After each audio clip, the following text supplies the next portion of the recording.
রাজার ঘরে যে ধান আছে টুনির ঘরেও সে ধান আছে। তো এতটুকুনিতে আমার কি হবে? সব তো ইন্দিরা দখল করে বসে আছে। ও যতক্ষণ আছে ততক্ষণ আমার কিচ্ছু হবে না। একজন তো বিদায় হয়েছে, পেরে ওকেও বিদায় করতে হবে।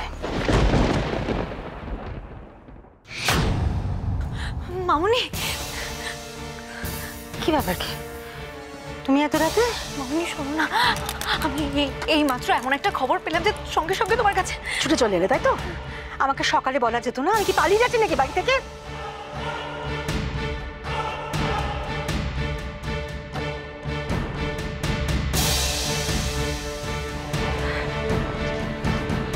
কি হয়েছে?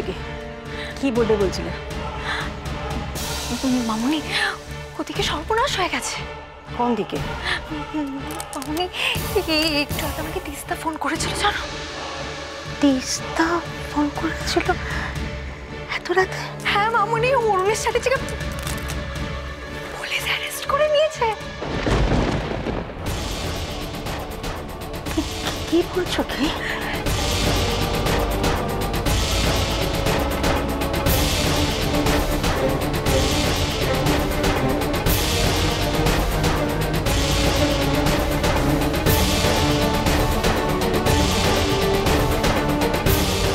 আমার কিন্তু মনে হচ্ছে মা, এই মেয়েটি জেনুইন।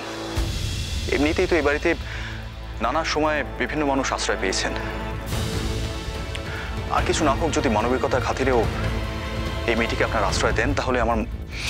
তাই তো ভাবি, পুলিশ হয়ে না জেনে না শুনে হঠাৎ করে একজন লোককে বাড়ির মধ্যে ঢুকিয়ে দিল কি করে? ও মামুনি, তুমি বুঝতে পারছো তার মানেটা কি? মানে কনক এখনো বেঁচে আছে, মরেনি।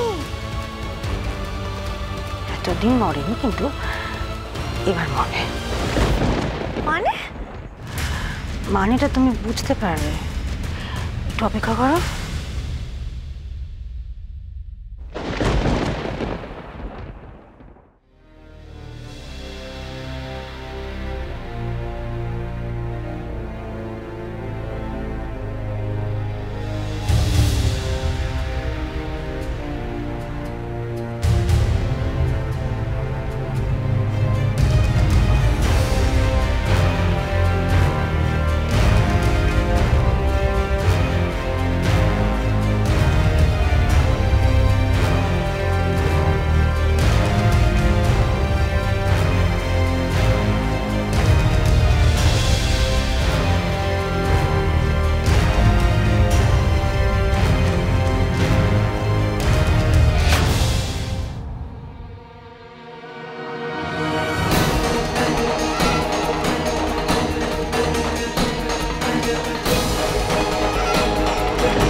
শেষ পর্যন্ত মানুষ খুন অব্দি নামতে হলো। হ্যাঁ, তুমি কখন এলে?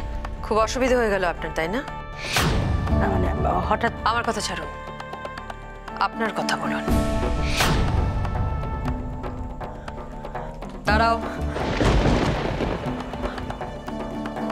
তোমার কথা তো শুনতে হবে আমাকে। কোথায় যাচ্ছ?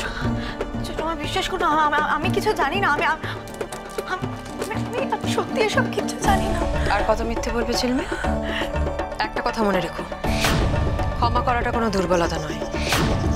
আমরা তোমাকে বারবার ক্ষমা করেছি, সঙ্গে অভ্রও ক্ষমা করেছি, কিন্তু সবসময় এটা হয় না, না ঝিলমিল?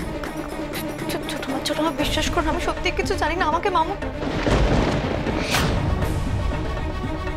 মামনি কি বলো? মামনি কি? চুপ করে গেলে কেন? আমার ভাবতে অবাক লাগছে ঝিলমিল, এত কিছুর পরেও তোমার একটু পরিবর্তন হয়নি।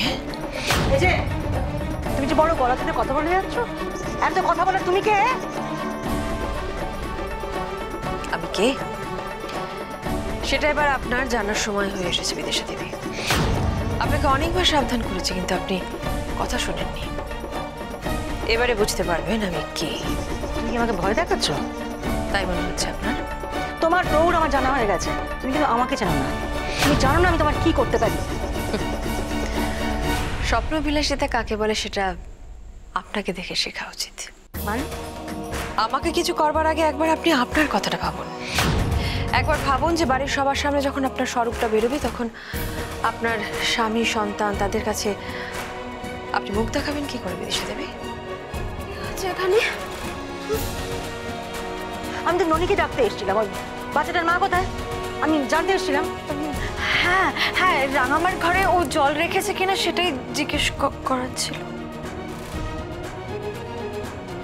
একটা কথা মনে রাখবেন বিদিশা দেবী, সত্যিটা কিন্তু বেশি দিন চাপা থাকবে না। আর সত্যিটা যেদিন সবার সামনে আসবে সেদিন আপনারা দুজনেই মুখ লুকানোর জায়গা পাবেন না।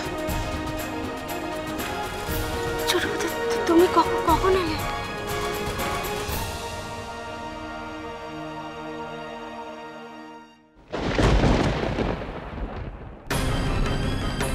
তার আগে যে তোমাকে এই পৃথিবী থেকে সরে যেতে হবে ইন্দিরা, আমি নিজের হাতে সরিয়ে দেবো তোমাকে।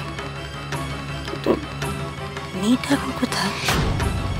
তার মানে কি তিস্তা যা বলেছে সেগুলো সব সত্যি?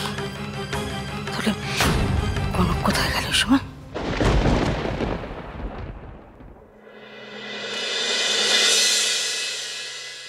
সারাটা রাত যা গেল, উফ, টেনশনে টেনশনে আমার তো দম বন্ধ হয়ে যাওয়ার জোগাড়। ভাগ্যিস হয়নি, নাহলে অত রাতে তুমি কি করে ডক্টর ডাকতে? যাক, এখন আর ভয়ের কিছু নেই, এখন তো ঘরেই ডক্টর আছে। ও তার মানে এখন টেনশন করা যেতে পারে?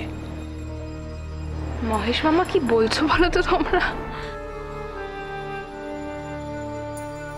আর কোনো ভয় নেই মহেশ মামা, অরুণেশ চ্যাটার্জি তার শাস্তি পেয়েছে।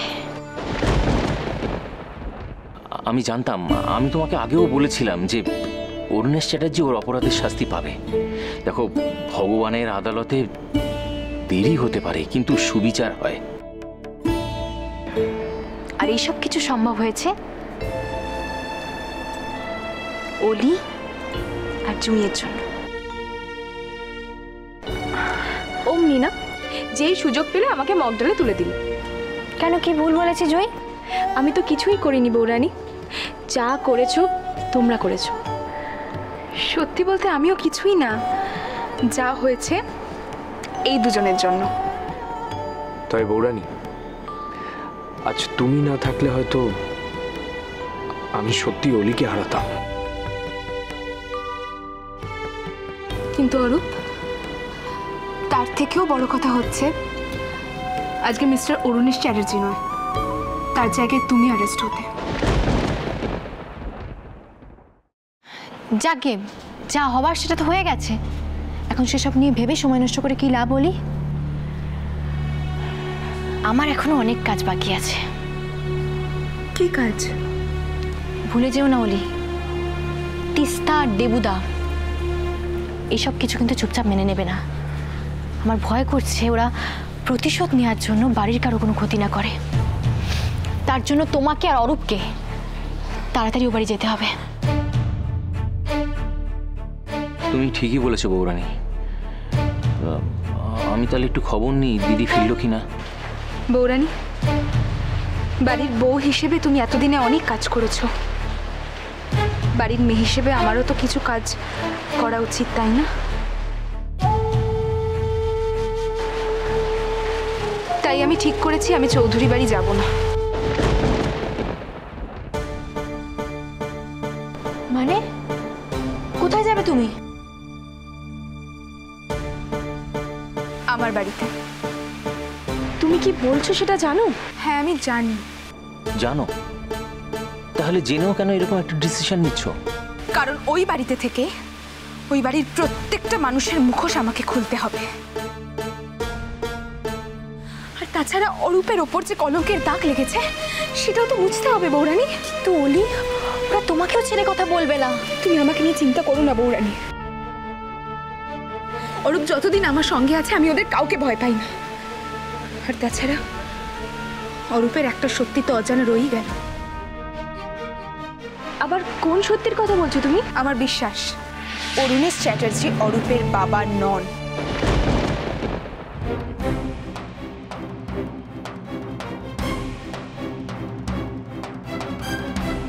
এর পেছনে অন্য কোনো সত্যি আছে।